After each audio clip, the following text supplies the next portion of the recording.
బాగుందన్న, super, excellent. అందులో main గా చెప్పుకోవాల్సింది పూరి జగన్నాథ్ గారి ఎనర్జీ, దానికి తగ్గట్టు రామ్ గారి ఎనర్జీ ఉంది. మరి మాస్ మసాలా మామూలు జనాలకి, మన యూత్ కి కావాల్సింది అదేనన్నా. ఫ్లాప్ హిట్ అన్నది తర్వాత విషయం. ఆయన జనాల్ని యూత్ ని ఆకర్షించుకోవడంలో నెంబర్ 1 కంబ్యాక్ అనుకోవచ్చా? కంబ్యాక్ అన్న. ఎందుకంటే తప్పనిసరిగా కంబ్యాక్. ఎందుకంటే లైగర్ ఇవన్నీ కొద్దిగా డిసప్పాయింట్ చేసినాయి కాబట్టి ఆకలితో ఉన్నాడు ఆయన కూడా. ఆయన విజన్ థియేటర్ లో రెస్పాన్స్ అంటే యూత్ ఐకాన్ అన్న ఎక్కువగా ఉంటది మూవీ. రామ్ ఎనర్జీ లెవెల్స్ ఎలా ఉన్నాయి? రామ్ ఎనర్జీ లెవెల్స్ మనం చెప్పలేమన్నా. ఆయన స్టార్టింగ్ నుంచి అలాగే పెరుగుతూనే వచ్చాడు. ఇస్మార్ట్ శంకర్ తో ఒక నార్మల్ ఎనర్జీ నుంచి మామూలు వండర్ ఎనర్జీకి వెళ్ళాడు.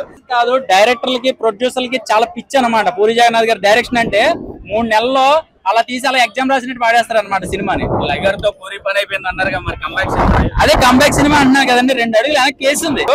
దానికి తగ్గట్టుగా ఒక మంచి యంగ్ పులి అనమాట.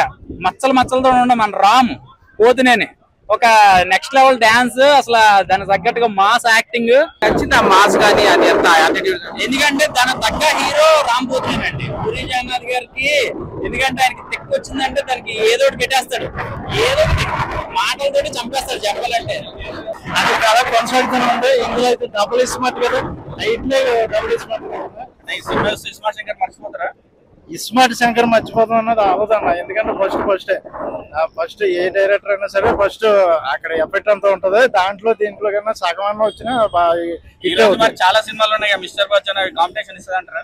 కాంపిటీషన్ అంటే ఏ సినిమాని బట్టి ఆ సినిమా, ఏ సినిమాని కూడా తక్కువ అంచనా డైరెక్ట్ బ్లాక్ బస్టర్ అనే నేను నమ్ముతున్నాను అన్న. ఎందుకంటే పూరి జగన్నాథ్ గారు అంటే నాకు చాలా ఇష్టం. ఎందుకంటే ఆయన ట్రెండ్ ఫాలో అవుతాడు, ట్రెండ్ లో జీవిస్తాడు కాబట్టి